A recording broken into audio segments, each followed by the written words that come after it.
বন্ধুরা, নিজেকে সামলাও। জীবনের পথে চলতে গেলে এমন অনেক মুহূর্ত আসে যখন সব কিছু নিয়ন্ত্রণের বাইরে চলে যাচ্ছে বলে মনে হয়।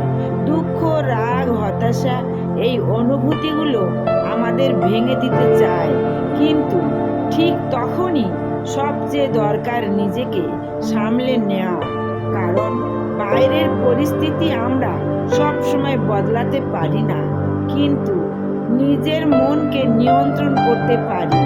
নিজেকে শান্ত রাখো, ধৈর্য ধরো এবং পরিস্থিতিকে বুঝে সামলে এগিয়ে যাও। মনে রাখবে, যে মানুষ নিজেকে সামলাতে পারে সে জীবনের যে কোনো ঝড় মোকাবিলা করতে পারে।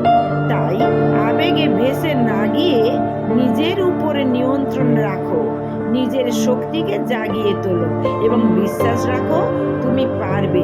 সব কিছু সামলে আবার নতুন করে শুরু করো। Subscribe, comment, share.